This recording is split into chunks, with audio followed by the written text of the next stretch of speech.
Good morning, good afternoon, and good evening, everyone, and welcome to our panel discussion.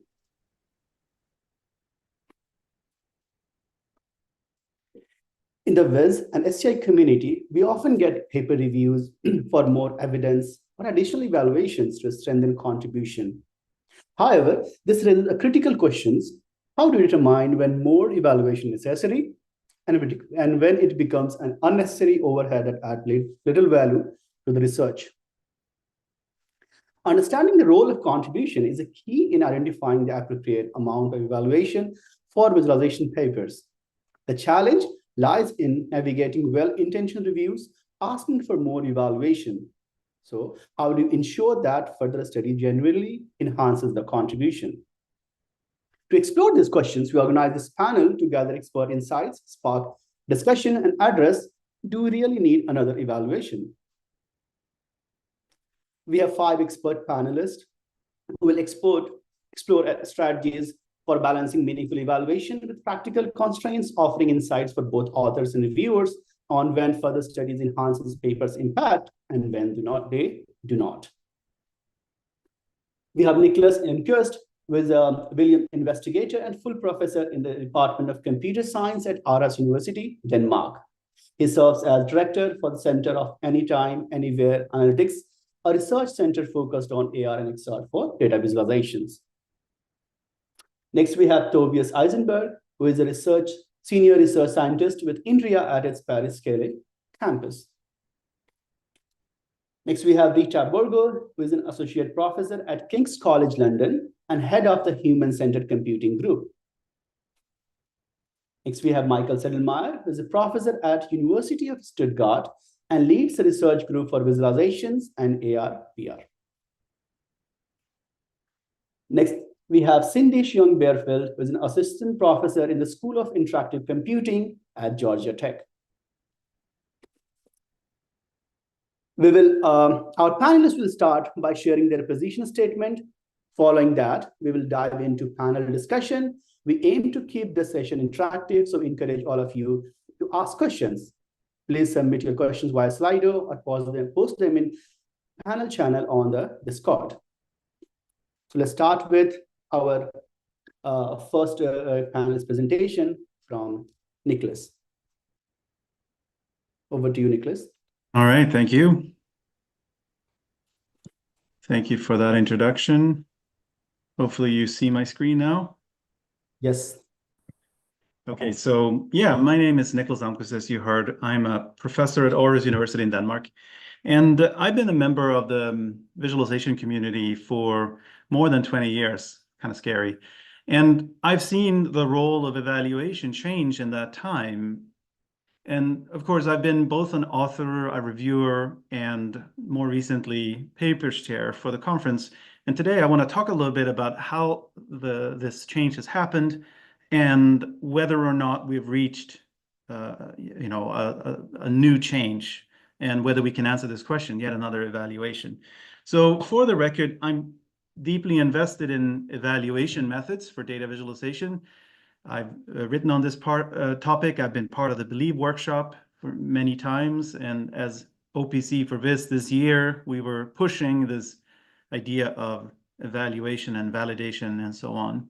But the challenge I'm seeing still to this day in 2024 is that there is something of a user study cargo cult in the visualization community. And the challenge is that I feel that there's a lot of authors and reviewers in the visualization field who still don't really know the role of evaluation. They don't know its purpose, and they don't really know how it should be conducted. So they have almost a knee-jerk reaction to asking for a user study for papers where it's not necessarily appropriate.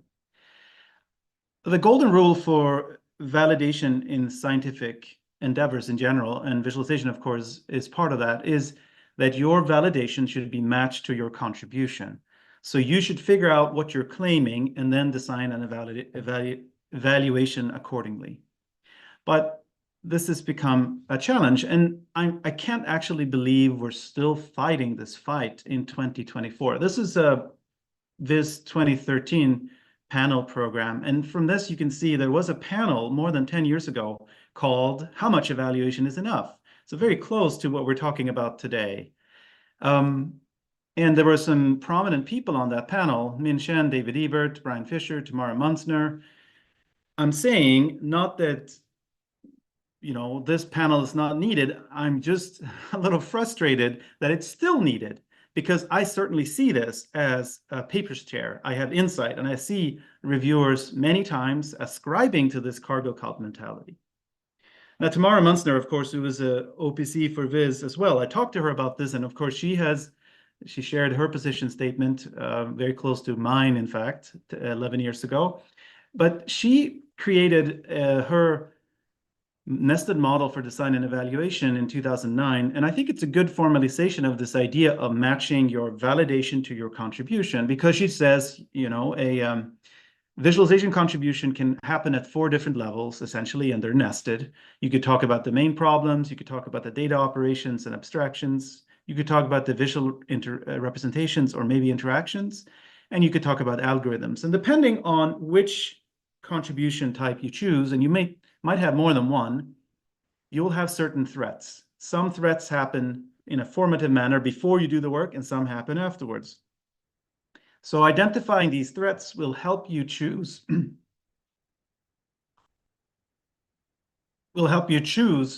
the appropriate validation method for them. Wow. Sorry. So what I was going to say is, if you are proposing a new design study, for example, the problem could be, your threat could be that you pick the wrong problem, and then in order to validate that, you might run some kind of interviews with a lot of users. But if you are proposing a new visual representation, yes, it's pretty clear you most likely will need some kind of user study, graphical perception study, to determine whether your claim is actually true, that this new representation is effective. So going forward and discussing in this panel, and for the community as a whole, I'd ask you all to think about how to go beyond this user study or bust mentality, both as a reviewer. So next time you are reviewing of this paper, try to spend some time determining what the authors are claiming, and then only then judge what kind of validation they need to do and whether they've done that validation correctly. And when you're an author yourself, make sure that you know clearly what your claims are, and based on those claims, you can find the right validation technique for you. So that's I think the thing I want to leave you with is, again, matching your validation to your contribution. I think it's a key thing. If you're more interested in reading my full position paper, feel free to follow this link, and I'm very eager to hear what my fellow panelists have to say on this. Thank you.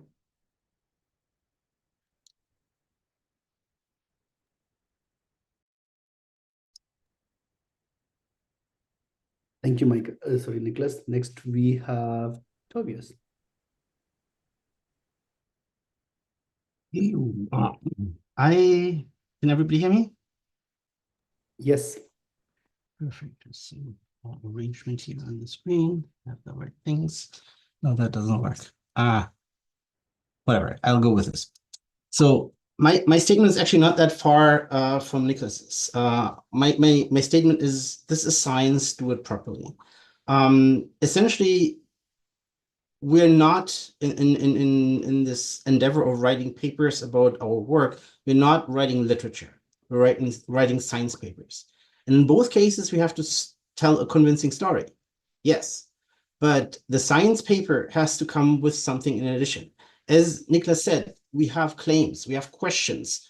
And in order to show these questions or answer these questions and prove these claims, what we need are some sort of evidence. And that often takes the form of experiments, of studies. But there's all kinds of different types of experiments that people can do. Nicholas has mentioned the nested model. I'm just going to show a few examples here, right? In this paper that was already presented today, we developed a new method of fitting molecular structures into captured data sets. And here the claim was, you know, we are faster, we have a higher hit rate. So we don't actually have to run a user study with people to show that. we basically have to run the numbers and show that the numbers are faster, right? There's also some other claim in this paper where we say, you know, this is an appropriate method for domain experts to work with or to figure out their problems. And for that, we had to run some other small study where we actually talked to experts and listen to what they had to say. But in other cases, we, as Nicholas also said, you know, we come up with new representations, or we study certain different types of representations. And in that case, we have to ask, you know, how do people see that? We have to compare that. Do they find one more beautiful than the other? Can they figure out their questions more correctly in one than in the other? Can they do this faster in one or the other? So we basically have to run some experiment to show that. And yet other papers, this one will be presented tomorrow morning. We run a whole process of experiments with people because we want to develop a new method of studying visualizations. So the question for me is not whether we have or we ask for too many or whether we ask for too many user studies. The question is, do we have the right user study? Because the evidence should be basically guided by the questions or the claims that we are having. And then running or providing this evidence, that's a lot of work. If you run studies, there's ethics to be done. The whole planning, implementing, that is a lot of work. We have to document things. We have to look at the statistics. We have to analyze the data. That's a lot of work. This is not something that we add just in a few days to a paper, right? So we need good evaluations and we need proper methods. And many of us have been educated in fairly old methods of doing this.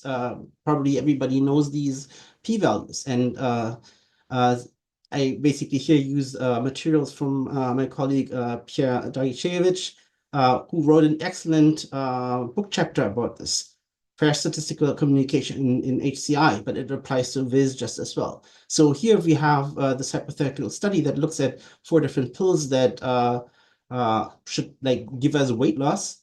Of course, in the old ways, you know, p equals 0.003. 0.003 actually. So pill 1 is clearly the best, but that's not the case. If we look at confidence intervals, for example, here, which is a more modern way of doing this, we see that the mean of pill 1 is likely very close to almost no effect, whereas other pills have a much higher effect. And also we should realize that these p-values are highly susceptible to noise, right? I would encourage everyone after this panel to Google dance of the p-values. And this is kind of a reflection of this. Here's a link to that. Essentially, if you run the same experiment again and again and again, which we can't do in reality, we only see one of these lines, right? And we have everything between p equals 0.001 to p equals 0.42, right? So this is something that we have to realize and use better methods. And in addition to having these methods, we also have to provide these materials so that other people can check that. So provide these materials on services like GitHub, GitLab, or OSF. And then we can hopefully escape what Kusara called the empire built on sand, because he nicely argued that there's many things that we believe we know, but that may not actually be true. So essentially what we need is the materials to be able to check things. And luckily in our community, we have these communities to check things. So if we have our statistical analysis from all papers, we can apply it to get a certification from the Replicability Stamp Initiative. Or maybe even we get replication, or somebody replicates our work, maybe as part of new work, because ultimately this is still statistics, right? We work with 95%. There's still these 5% where we can be wrong, even though we have the evidence that shows we should be right, right? So with that, some credits of the materials I used. Thank you very much. Thank you, Tobias. Next, we have Rita.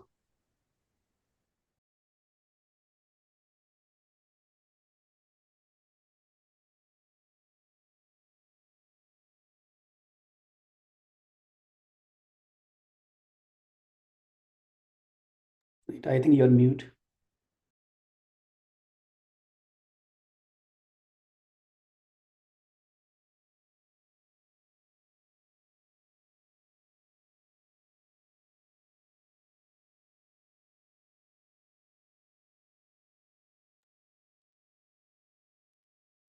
How about now? Can you hear me? Perfect. Yes. So thank you very much for inviting me to join this panel. So thank you for the nice introduction, and very interesting also what my previous co-panelists have mentioned so far. So just to give you a brief overview, a lot of my research is very human-centered in itself. I would say that I've probably been one of the pioneers in applying evaluation in the context of this researcher. My first paper was dated back to 2010, and we were looking at human factors in the decoding of information in pixel-based visualizations. When we started that work, I never expected for evaluation itself, scientific evaluation, to become such a big topic within the community. And but in itself, evaluation is by nature embedded in most of my work. And it has become, with time, part of my work ethics. And I have to say that it is an effort, as Tobias mentioned before. It is a mental effort to be able to design proper studies, to make sure that nothing is left out. It's a time consuming, and it's also expensive, because the amount of resources, that financial resources, that needs to go to perform a study become more and more costly. So it has become a challenging reality. It's also true that being my research extremely user centered, it also the evaluation has never been a secondary aspect, and with time, it has made me a better scientist. And this is because I do get attached to my hypothesis, but reality is always more stubborn than I am. So if data tell me something that is different than one is the paradigm in my mind, then I have to face a fact and make a decision.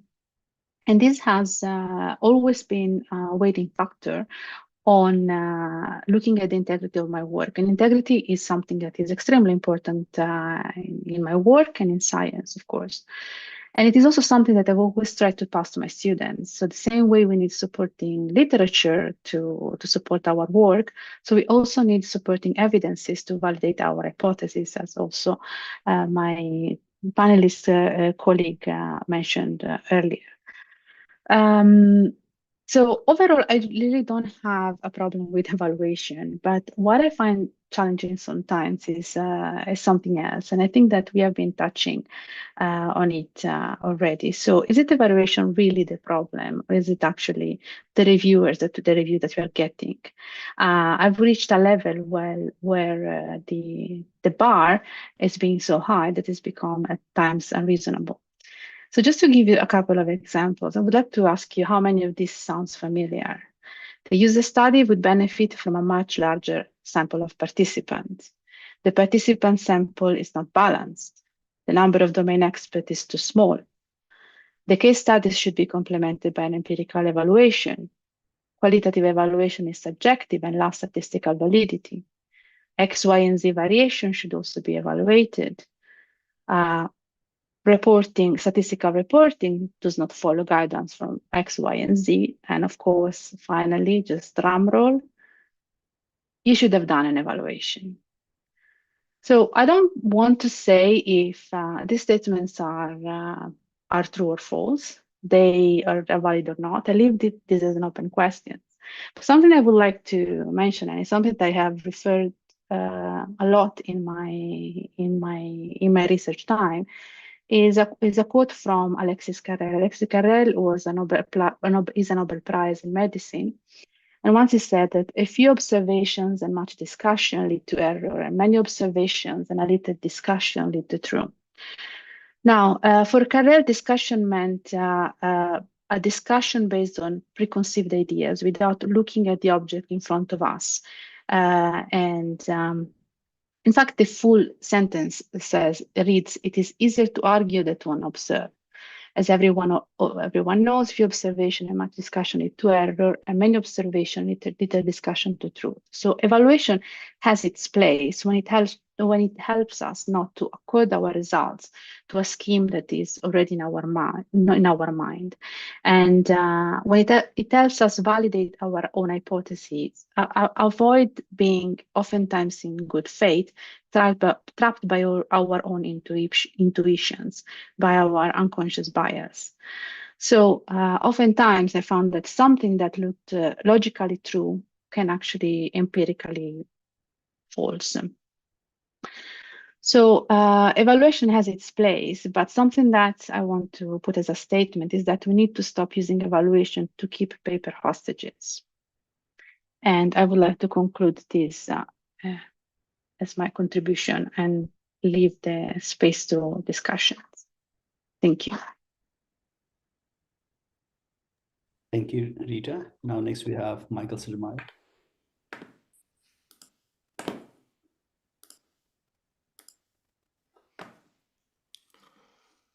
Good. Let's see, here we are.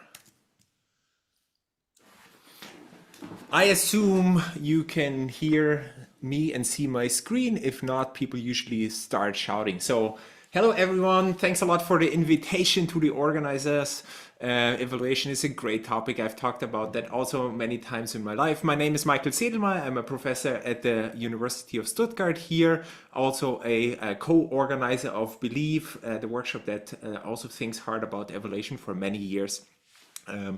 Okay, so a panel always lives from people disagreeing a little bit with each other, which seems to be fairly rare so far. And I will try to focus a little bit on the disagreement, although I know that in the end we all will agree with each other because, like, you know, the people that talk before me are really smart people that have lots of experience and they make good points. Okay, so the title of my presentation is Visualization Evaluation Considered Harmful Some of the Time.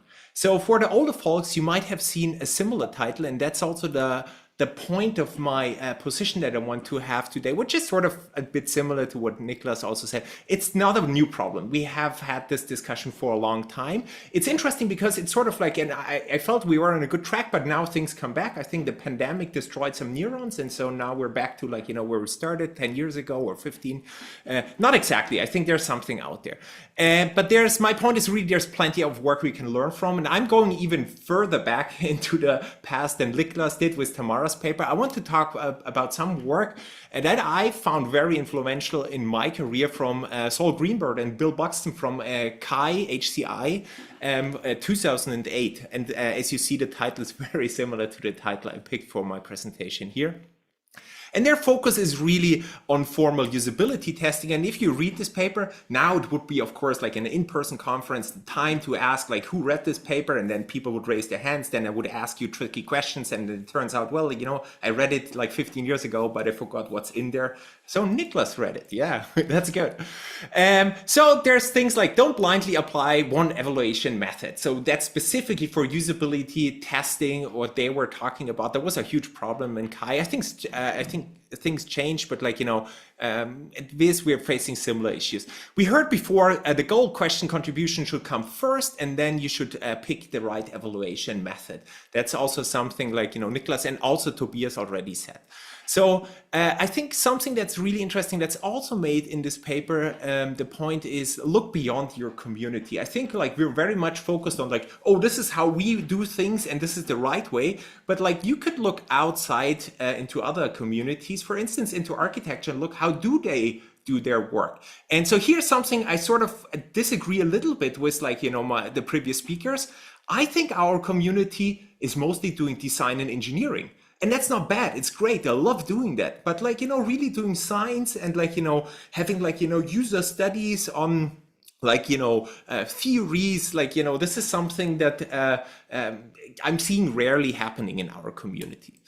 And so the big point, and that's also, like, a little bit in disagreement of, like, you know, what has been said before, it's like evaluation can also be harmful. So Rita talked a little bit about that. And I think this is something I want to dig a little bit deeper. So let's look at evaluation in visualization. So what are the good and the bad things that are happening here. So let's start with the good. So evaluation can really help us to validate the usefulness and or the usability of the cool new visualization interaction techniques, tools, systems that we are proposing. This is the engineering design sort of area that I'm talking about. It can also help us to derive guidelines, or in the ideal case, what science is doing, build theories. Okay, let's come to the not so good thing. So I think, like, specifically with engineering and design in mind, it can hinder innovation, specifically if you have like very rigorous and like strict requirements for evaluation early on in the design process. I'm just putting one of our papers here. So we built a haptic feedback tool that we were very proud of, and we used it to touch data in virtual reality. We did not even dare sending that to Viz, because like we would have gotten all the comments that Rita had on her slide earlier on. And like, of course, an outright reject of our paper. The other thing, and I think also Rita touched a little bit on that, is I think we need to have a balance. So evaluation costs you a lot of time. So there's a huge time invest.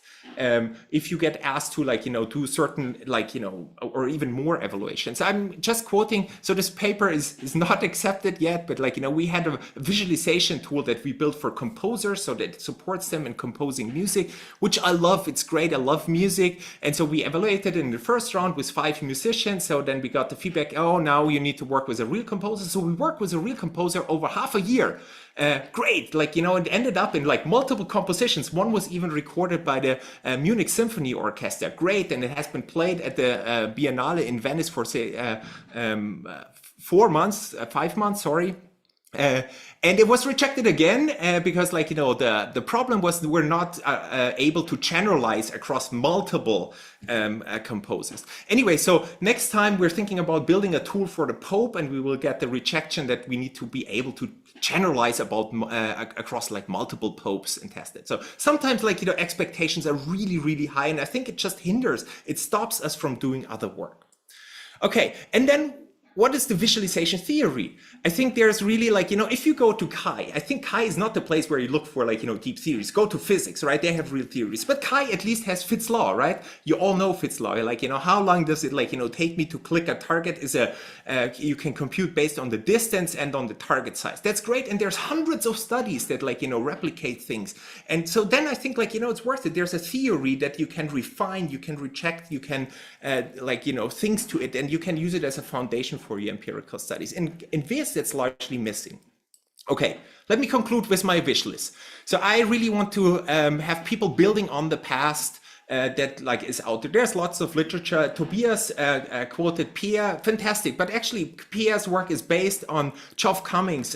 He's a statistician, book on introducing the new statistics, which I think is even the old statistics, but, like, it's a really good book. There's research method. There's big books in HCI and also in other areas. So please read them. Teach visualization for the old people. I'm not sure how many old people are sitting in the audience. I cannot see you guys, but I hope many. So I'm teaching a course on evaluation and visual computing, so a little bit broader, but I think it's important to give that to the young people. Clear goals first, yes, we heard that, and then evaluation with the right method. I'm not repeating that, but I think the point, mind the cost-benefit trade-off, both as an author, but even more so as a reviewer, because, like, evaluation costs time. And focus on contributions that drive the field forward, and then use evaluation as a means toward that end. So it needs to be in service. Evaluation is not standing on its own. Like, always think, like, is this helping us driving the field forward? I see a lot of time invested into something, like, that I feel like, well, you could have built, like, some other tool.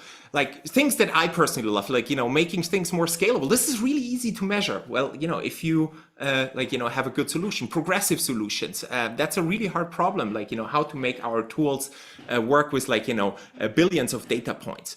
Situated visualization is another one where we will have, like, another panel just in an hour or so. Here the pitfall is really, like, if we use the same formal evaluation criteria, we will never accept papers in this area.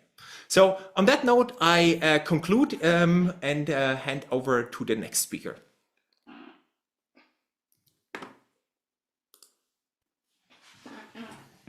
All right, I think I'm next. think screen is shared. Thank you all for inviting me to be on this panel. So I'm Cindy Schoen-Bearfield, and my background is actually in cognitive psychology. So I do a lot of user studies and evaluations. So the organizers in a planning meeting had specifically given us instructions to be provocative. So that's what I'll aim to do. But I'm also a wimp, so like be gentle when you feel very provoked. All right, so see if I can get the controls working. All right, so I'm inspired by some conversations I've had with folks over the past week, and I began to see this complementary role between industry and academia research. And so my take on evaluation today is actually that evaluation should contribute some kind of generalizable knowledge. Now, what do I mean by that? I have a very exaggerated example for you. So let's say you build some tool because people are unhappy, and your tool makes people happy. This is great, right? But once you conduct some evaluation against a baseline of, say, giving them nothing, you realize that people just become happier over time, either because they found a better solution or they got used to some existing workflow. They dealt with it, right?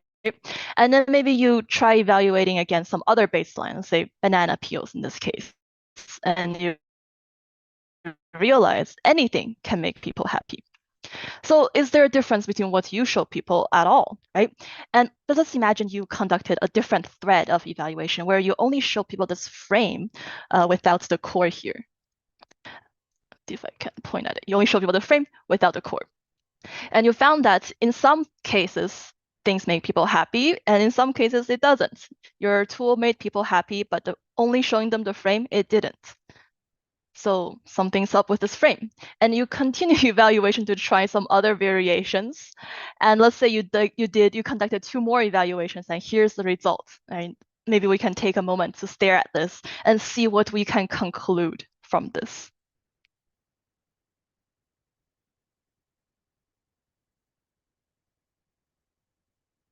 All right, so if you were to focus on the bottom 2 scenarios here, you see that when there exists a frame, people become sad.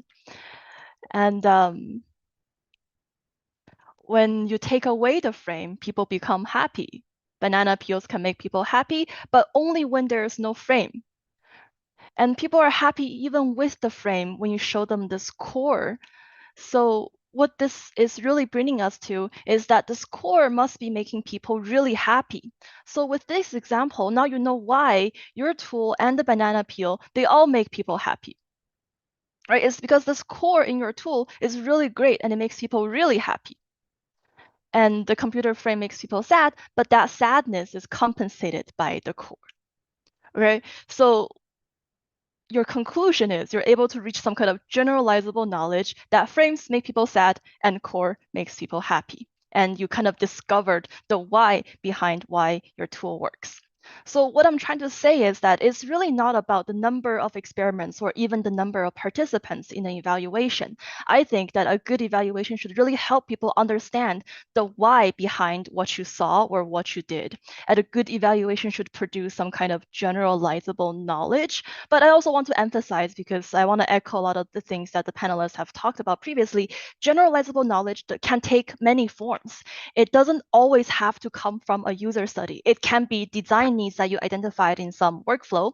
It can be lessons you learned to steer people away from failure. It can be some experiment that does not involve humans or some algorithms that you generated or created. It can be a theoretical implication that advances our basic scientific understanding. It can be a lot of things.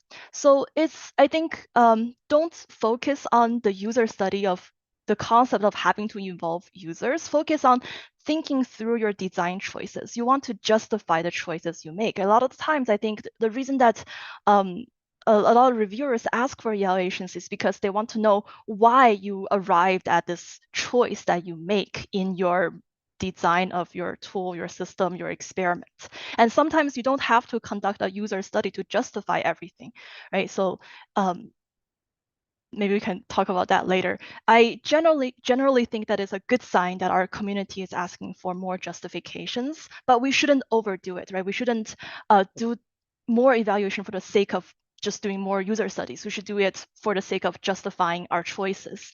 And another thing that I want to share is that I think as academic researchers, we should take advantage of the relative smaller time and productization pressure that we have, so we can produce generalizable knowledge to pass down to future generations. And when we collaborate with industry partners, right, the specific use case that we generate can help a small group of people. But if we're able to identify some generalizable knowledge, some general takeaways, our work can benefit a larger group of people. And so here's my position. I think evaluations should contribute some generalizable knowledge. And with that, thank you all for listening. Thank you. That's great, presentation and really interesting information, knowledge from all of our panelists. So let's start with our, panel discussion with Q&A, and we can see there is a huge list of, questions in our Slido. But before that, we'll start with one of the questions which most of our panelists is focused on, which is contribution. The question is, in your experiences, how do different types of evaluation, whether it is quantitative, qualitative, or even case studies, contribute to the overall understanding of a system or a method?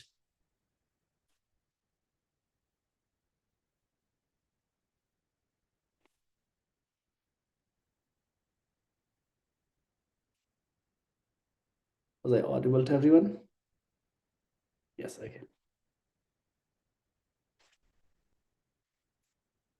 Well, I guess, if you have quantitative studies, you use that typically if you can test something that applies to many people, where you need some statistically relevant, values to show that this is really true what you're claiming about some proportion of the society. But if you want to more understand how things are working, then a qualitative study may be much better, or a design study. Maybe Michael can talk about this. He has a lot of experience with that.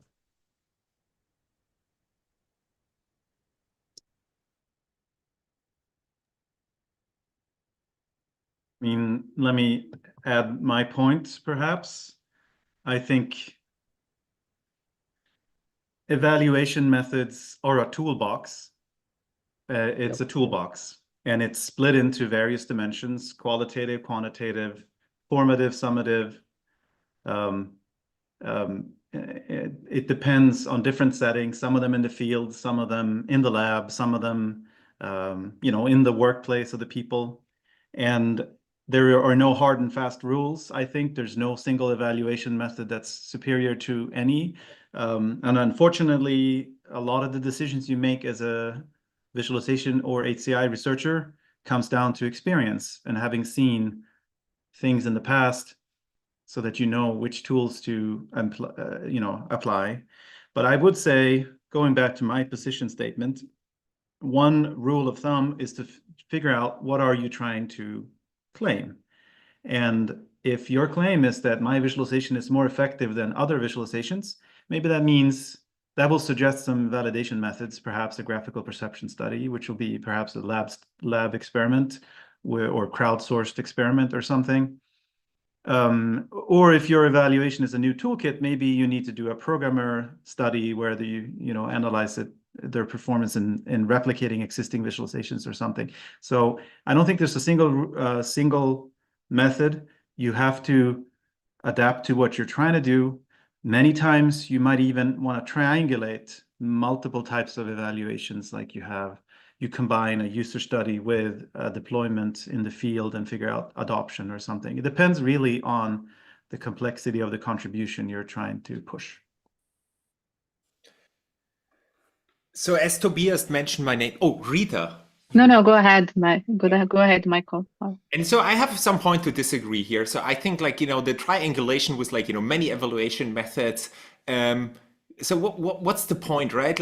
Often I think I remember a statement by Jack Van Wyk who said, like, and also an evaluation panel some years ago, like, it's us, the reviewers, who are the best judges for, like, how good, like, technique is. And like we dump in a whole lot of time to do all these types of evaluations.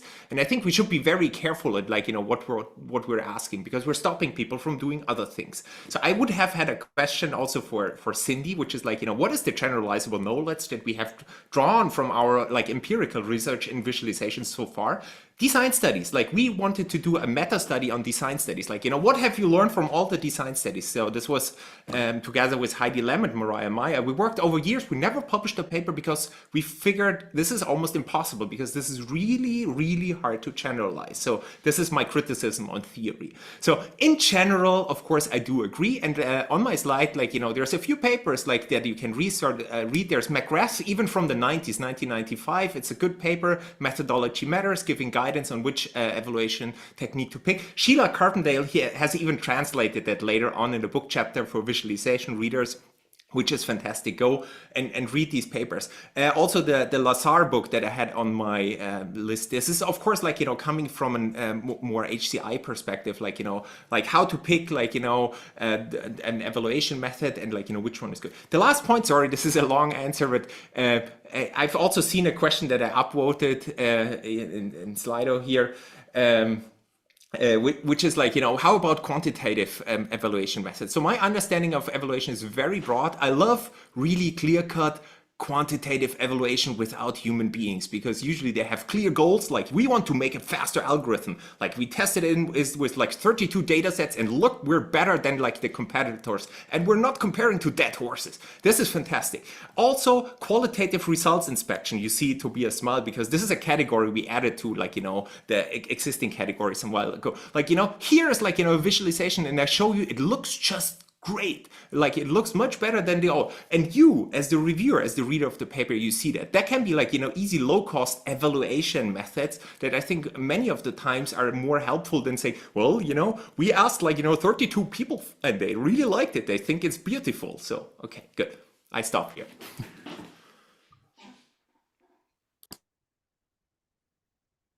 Rita, you can go ahead. Can I go? Okay. So actually, I want to pick up to Rita, do you want to go first? And then, to what Michael, what you said. So generalizable knowledge. You actually made a really good example, which is papers on design studies. If I think in terms of generalizable knowledge for those particular literature contributions, for me, they have been a great resource to learn to provide methodologies that my students can learn from. So there is an element. It could be, but also as simple as put as Bertrand's visual channels that have the visual variables, all the experiments that have refined all his findings. All of that is measurable knowledge that we can rely on in our designs.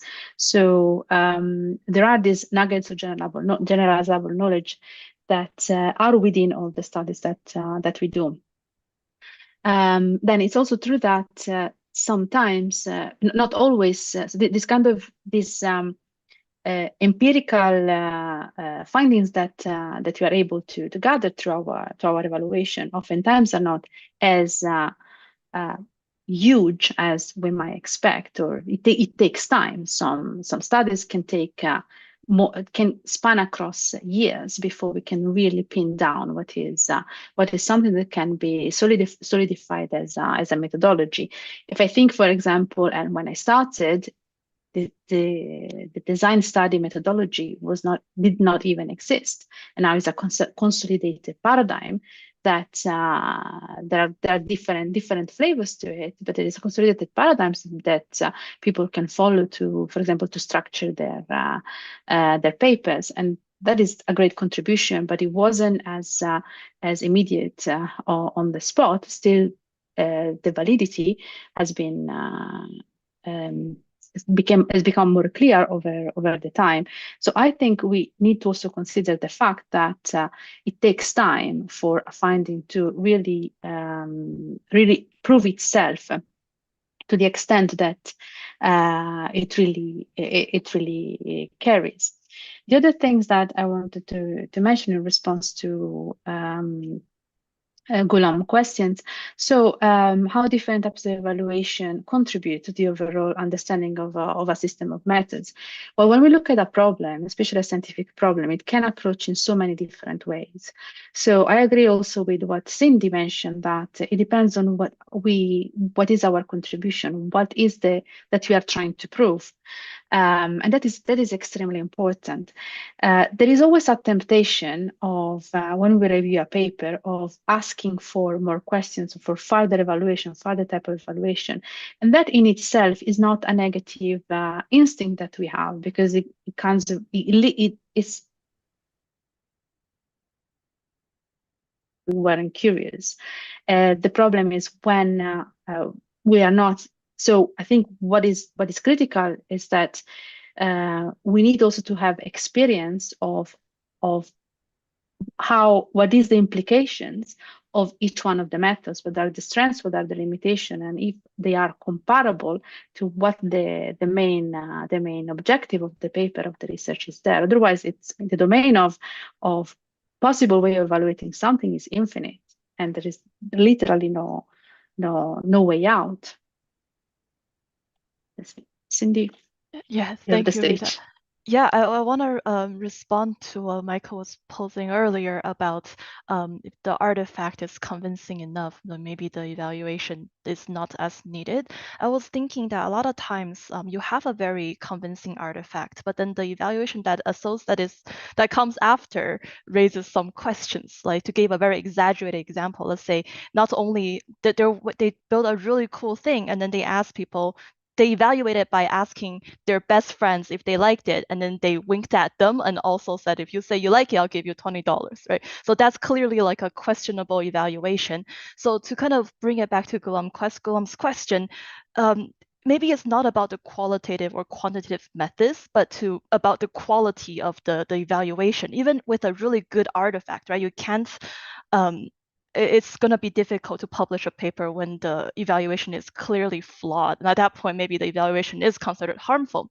And so I noticed on Slido, there is this question about like, when this person submit papers to CHI, and people tend to be more accepting of these qualitative methods and versus they're less accepting of the quantitative methods. And it makes me wonder whether it's because there seems to be more to pick about when you present a quantitative method. Like there's more things that could go wrong or could undermine its validity, as opposed to like a qualitative method where because the response is more open-ended, you don't have to worry about the issue of like interpreting statistical numbers or having false positive rates and all that. And I'm curious what people think about just like maybe the bar for quant evaluation is a bit higher than the bar for qual evaluation. Thank you, Cindy. That's real, great the response to that questions. And I see that we have lots of, really interesting questions in Slido. And then, we will start with the first one, which has been highly, like with everyone. And I think Cindy has already, provided some answers to that. So question is, I send my papers to CHI instead of Viz as Viz reviewer and have been less accepting of my qualitative unconventional evaluations. And why is CHI more open-minded? So I would also like to, listen to other, panelists' opinion on that and what they think about that before we move to, the next question in the list. Yes.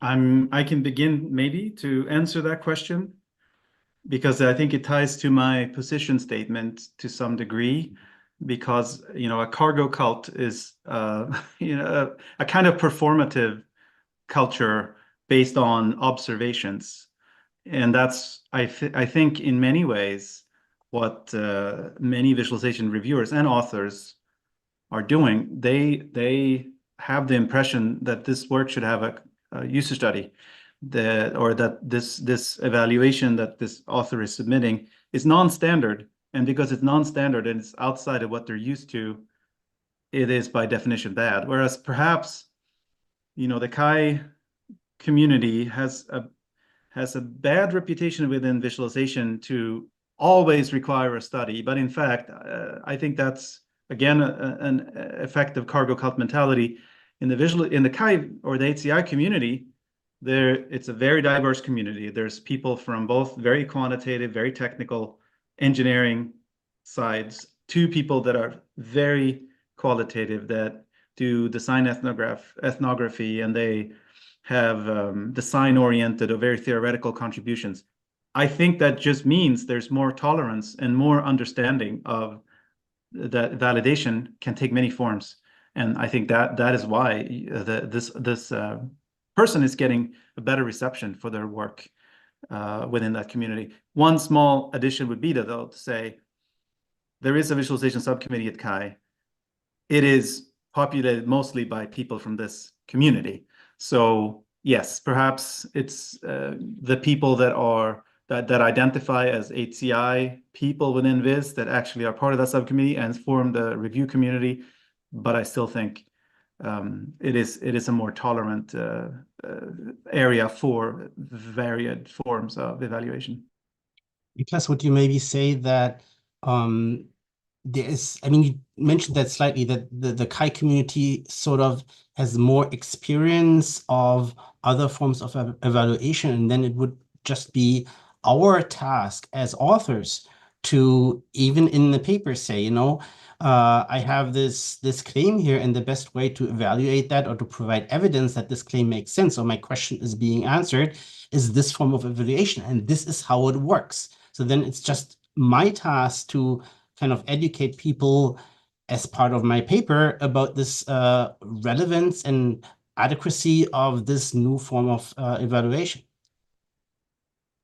Yeah, I think that's a good point. I mean, I see this all the time. Of course, it's half the problem. I'm not sure I'm going to say the half the problem, but if you get a paper rejected and the reviewer some misunderstanding, it might be partly on you for not having explained properly. So I agree. I mean, in our work, I mentioned briefly this difference between p-values and confidence intervals. We these days put always a little explanation of why we actually use this methodology and how this is better suited to actually show what we are trying to show. So I would say, this does not only apply to this case, any form of evaluation that may not be as standard as others, explain to people, why do you pick it? How is it relevant? How is it adequate? Yes, Michael, you have. So again, you know me, I think I need to disagree. I think, Tobias, this is standard knowledge. Everyone should do that in their paper. And I want to raise, I have many points before, let me just generalizability without theory is really hard. We're talking about transferability, but I stop here. This was just a short comment for the last question. The comment here now is, I think the elephant in the room that we haven't talked about is we're complaining about, well, our papers get rejected and people say you should do better evaluation. But between the lines, they have this unconscious thing. This is just not a good paper, right? And I want to reject it. And how can I do it? Well, evaluation is the easy way out, right? Show me that, the crappy thing that I'm not believing in is really, really good by adding more evaluations. That could be another reason. We don't know. Maybe it's really just a, evaluation. But I think, of course you need to explain your evaluation. That's the entire point of doing it. It needs to match and you need to explain it. What I disagree is, we should not, come back and, explain all the details. But I haven't experienced too many challenges in that respect. With, here's 2 pages on HCI textbook that explains why we picked this evaluation method. To the actual question, I think it's a really good one. I also upvoted it because it comes back to our statements. I think the people in Chi, they're better educated in exactly the types of evaluation. There's courses that teach you the different types of evaluations. And I think that's why, you also see more, different types. The other point is the qualitative versus quantitative. It's interesting because, if you look at the history of Chi, there was only quantitative, and there was a huge fight on, bringing more qualitative in, which also Belief fighted for a long time. That's how Belief started in 2006, fighting for more qualitative quantitative evaluations. And now it seems like, well, now it's the other way around, which is sort of surprising, but life is a pendulum. It's swinging around, and like, sometimes like, things that you believed are already set, they're coming back to you, which also sort of like, ties back to like, my statement that I had earlier before. I wanted to answer just briefly, but it has turned out to be a long answer. That's a disease that most professors have. Sorry. Yes, Rita, you have some points.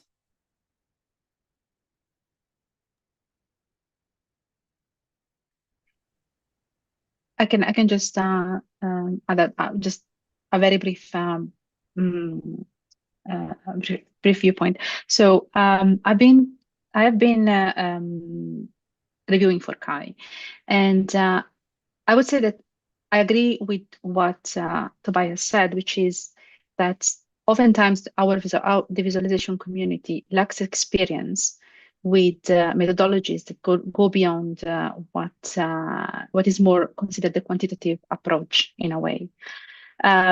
We see that, for example, and I think it links a lot on the next question that I see from Kairi Reda, the fact that there are a type of evaluation which has the exact same validity and same dignity, which are, for example, domain expert evaluations, case studies. And those are very difficult to judge from a quantitative point of view, because, for example, when it comes to domain expert evaluations,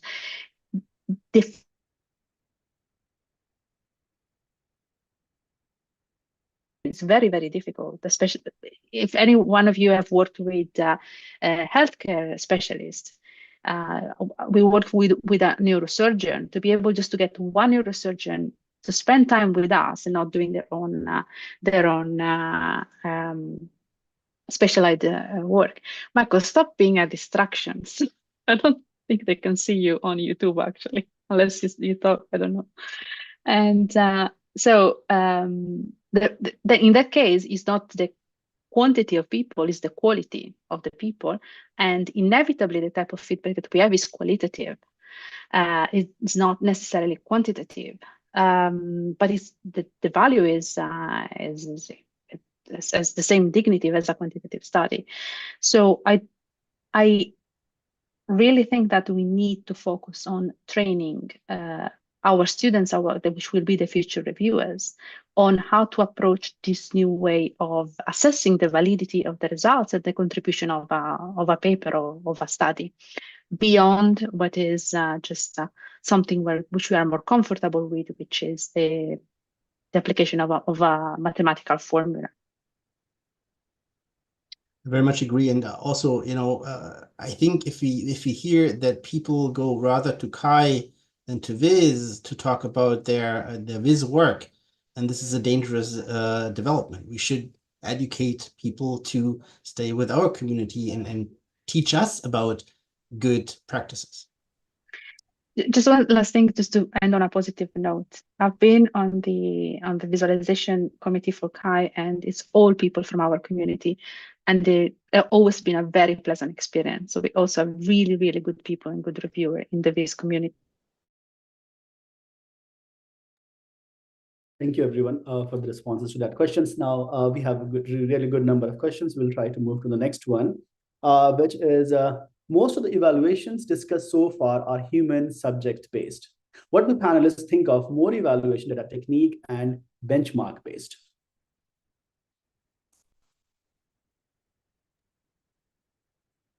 Can I just jump in quickly and then I will shut up? Yes, sure. So I think that is a really good point, because especially now with the emergence of AI, large language models, benchmark is really what matters when we look at validity of contribution from a research piece of work. And I think this is extremely important, especially in the context of papers which aim at contributing with a system or an application. So if we can really prove performances at the level of the benchmarking, that should be enough. We don't necessarily need to have also from my point of view, we don't necessarily need to have the user evaluation, the human-based evaluation. The benchmark is what is the main thing. I've been reviewing for supercomputing, and that is what the main objectives of the evaluations. Also, comparing against a benchmark is very, very time consuming. Thank you, Michael. You have. Yeah, I think I wanted to answer just very briefly. It's great. I think we should do more of that. Let me briefly explain why. I know briefly. So here's really something where we can track the progress, right? Like, let's think about like, some scalability issues. We had a TVCG paper on the different meanings on scalability, but let's say like, you have a given visualization, interactive visualization technique, and you want to make that like, scale up to larger data sets. So then you plug that in and you check like, is it still interactive? That's an easy way to do that. But like, and then you can like, have benchmark data sets run through and you can see like, measure the time and when for, and then someone else can build upon that and say like, I'm faster. And you can actually compare things, right? Like, you can compare across papers. I think this is really hard in many of the human subject studies. So still it needs to fit, right? If you say like, hey, we make people happier, so we do an algorithmic study on like, computation. I think like, I'm happier if it's faster, but like, not everyone might be in the same boat. It still needs to match, right? But I think like, the longer I'm around, so like I'm coming from HCI originally, but sometimes it's really frustrating because it's really hard to generalize, really hard to compare, really hard to do meta studies, all that sort of stuff. And if you run like computational benchmark tests, it's not easy, as Rita said, but I really love them. They have a clear goal, they're straightforward, and like they show progress, and that's fantastic. Thank you. Any other panelists we have any? Yes.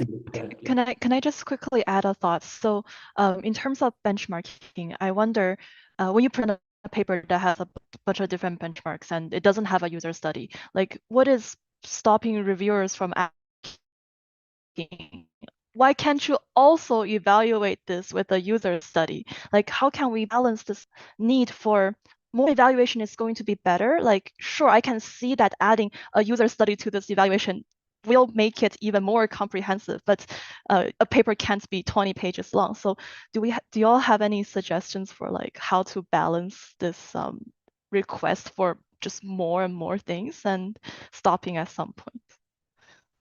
Well, Yeah, I think it comes just send your paper to Kai. No, sorry. I think it comes down to what you as an author claim in your paper, right? If you claim my method is faster than this established way or visually better than this established way, then you only need to show the benchmark, right? There's nothing else that you really have to prove. If you are claiming that your solution solves a problem for some people in some way, well, then you have to prove that. Right? I mean, it comes down to the claim that you're making, the question that you're asking. Can I make a very quick comment? I think things have changed. So in the past we had the paper categories and now we have the area model. And like, it will take some time, but in the past it was sort of clear if you submit like a technique paper or if you submit an algorithm paper, there was like sort of like an expected type of evaluation that comes with it. And I think like now people are like, also the reviewers come from different areas and the expectations are not clear. That's just like, an hypothesis. I don't have data to back that up, but maybe Nicholas has.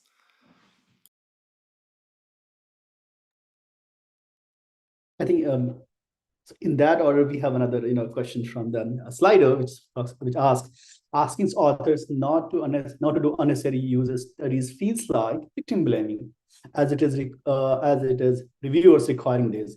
Can journals give better guidance to the reviewers?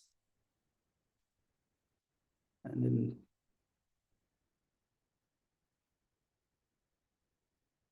yes. I mean, I wouldn't go as far as to call it victim blaming. But I think what I'm seeing is, a program committee member or an associate editor for Viz or TVCG is supposed to use their superior experience, because that's why, after all, you're invited to be on the program committee or the editorial board, to filter the kind of comments that the reviewers, external reviewers, are giving, and then communicate to the authors of what should they pay attention to, what is the less important thing. I think that's my instance, having runs here, that people shirk their ability, and all this, they summarize the reviews, and then they throw the question to the APCs and to the OPCs. And sometimes this would be the perfect place for a knowledgeable program committee member to say, this user study, you don't need a user study, even if the reviewers are asking for it, or this is a valid feedback. And during the decision making of this year, we did some of that back and forth between providing additional information so that in the second round, the authors would know that, yeah, this is common, you don't have to worry about it, whereas this one is. But I think, we need to do better as PC members and and to put down our own judgment into these feedback, so we get stronger signals to the authors. In general, I think we as OPCs this year provided some feedback. For example, we wrote a blog post on replication studies, trying to encourage people to do these. And we are working constantly to improve the call for papers so that we can improve the kind of framing and the kind of guidelines for what a contribution of different types of contribution would need in terms of validation. Obviously, your points, yes. Yeah, I just want to maybe give some data on this because it's somehow it is on both sides. It's both on the reviewer side and on the author side. The reviewers sometimes seem to be asking for things that are not adequate, as we have discussed, but also on the author side, there seems to be this impression that there is this force to add some study that would not be necessary. And a while back with Petra and Bungshin, we ran a little study, asked people in the community what they thought, and I just want to quickly share one or two results here. Maybe this helps in our discussion here. So this is a result from the study from the author's side, where we asked people, did you include a trivial or low quality study in your submitted paper? And half of people never did that, but a sizable people did that, some even for quite a number of their papers. And we also asked, what's the reason for that? Let me go to the next slide here. And a sizable portion here on the left side says, I felt I had to do that to get accepted. Some also said, I didn't have time for a proper study, or didn't have knowledge for a proper study. So somehow we have to work on both sides to educate the reviewers what they should be expecting, as well as also educate the authors, don't do that. Do proper studies and spend the time there. Thank you, Tobias. So let's move to the next questions from the role in this LMs and AI. I would like some point first. Let's get to our site.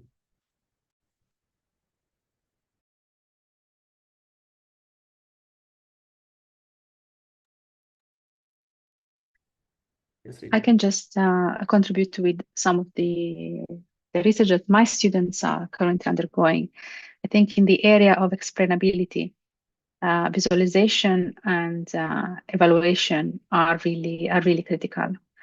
We have been working with several companies and supporting the development of tools that help them understanding so something that is obvious is it's not possible to understand everything that is going on, but at least, for example, to understand, to dive into the provenance when things go wrong, or even to trace back what could be some of the elements, the features, the parameters that that are behind exceptional performances. So we still have quite a big role to play. I found that it is always a mix of domain expert evaluation, so human-centered evaluation, and also helping them equally to improve their tools when it comes down to benchmarking evaluation, which is a different aspect, but still relevant in the context of evaluation per se.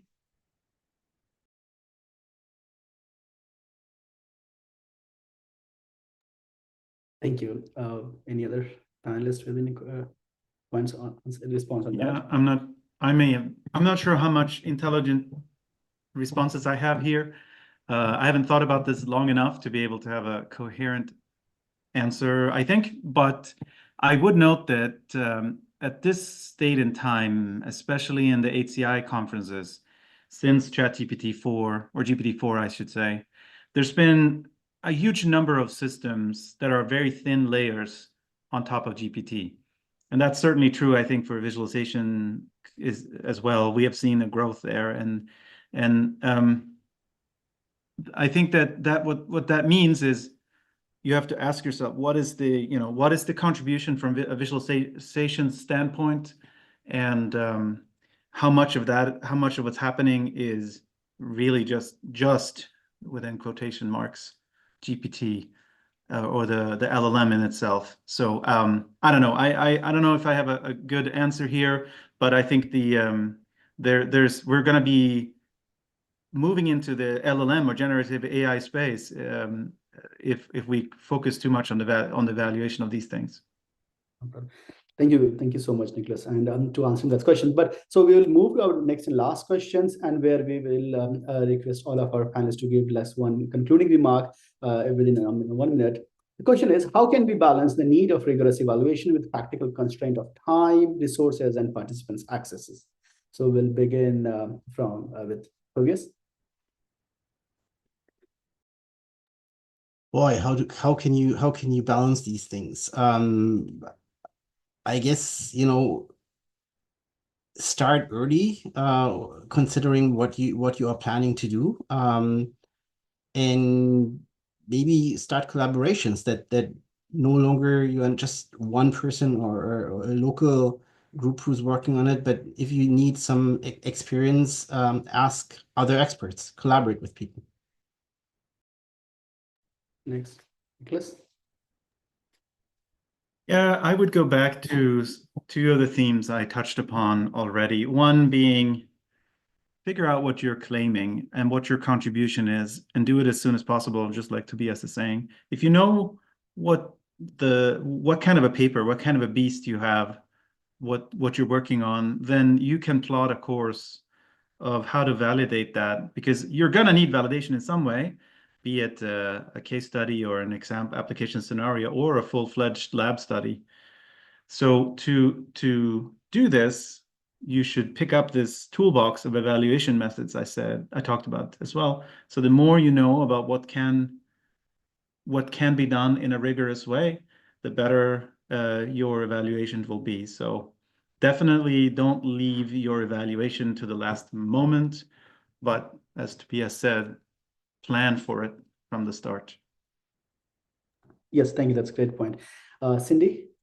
Yeah, I want to echo some thoughts by Tamara and Remco on Discord to answer this question. I think we maybe don't do enough follow-up work to allow conversations and continuation of an idea. If there's like this pressure to cram everything in one paper because it feels like this is the only chance I will have at this topic, and maybe if we just kind of break from that mindset and realize that it's okay to do follow-up work, and maybe we can plan multiple papers together, and for one specific paper, just have a very clear, thinking about Tobias's position, there are clear contribution and validation, and additional contribution and validation can be discussed in your future direction section. And you can do that work and you can reference this paper and you'll have like a collection that's a coherent story and you can keep extending it. And if we keep encouraging those through collaborations or just long-term planning, like Nicholas was saying, we'd be in a good place. Thank you, Cindy. Rita? Yes, I'll be very quick. So something that I think needs to be really reevaluated is the use of pilot studies. Pilots are really a great resource to understand exactly what is the contribution and what is the right direction to go. So that helps to save a lot of time, and they're very easy to run. You don't need to have, you can just use your students. Really capitalize on pilot studies before the your main evaluation. Thank you, Rita. Michael? So this is sort of the concluding statement. I think the point in the question here, how to balance that, was one of the central points in my opening statement anyways. I think there's some sort of evaluation thinking, and if you educate yourself and if you also teach others how to do that, then you can start doing that from the right beginning. That's what Niklas and also Tobias said, is like in the beginning you can think about like, what is the value of the new thing, speaking to the more engineering design sort of contributions, of the thing that I'm building here, and how will I show or even measure quantitatively the benefit at the end. And then you think evaluation from the very beginning, and that helps you to sharpen your contribution and in the end also to write a successful paper. Thank you so much, Michael, for this, response. Also, I would like to, take this moment to thank a lot of, our, the attendees in the Discord channel who are, keeping this discussion very alive and keeping this conversation around this evaluation and how many evaluation do we need enough in this channel. It's very interesting and going on. Also, I would like to thank all of our panelists for giving the time and, having this, really interesting conversations for all of us. And looking forward to, continue this conversation in the next 10 years and see how we have evolved over the time. Thank you. And thanks to you, the organizers. Yeah, exactly. Thank you. Thank you all. Are we still getting streamed and stopped? Usually this goes on. It says streaming upper right corner still. I think stream gets cut off 5 minutes or 10 minutes after the end time. So I think we are still streaming. We're still streaming, but keep it civil. I was impressed by the Discord channel. It was crazy. There were so many comments. Yeah, it was good. Yeah, it's good. Very cool. But I couldn't read everything. So also, there are lots of questions in the sliders, and then people were adding. Really interesting. Though we couldn't get time to reach to all of these questions. Yeah. I submitted a couple of questions too. I saw you, Nicholas. Yeah. One more thing I would really like to take this from here. Like I think I've discussed a little bit in our previous meeting with Tobias and Cindy. Like after this discussion, we have discussed about all of these important points and trying to see what we learned from this. What should be the next? Like should be having any kind of comprehensive information learning that we can guide to all of the people who are trying to understand how much evaluation do we need, and also how to answer the reviews from reviewers on asking for more evaluation, and also the questions which you have pointed on the match your evaluation with the contribution. So what are your points on all this? What should we do next in try to help the community, inform the community, and having some contextualized information? Write a belief position paper, but unfortunately it's gonna appear only in 2 years from now. So Or read Nicholas's guide for how to write a good review. Yeah, that too.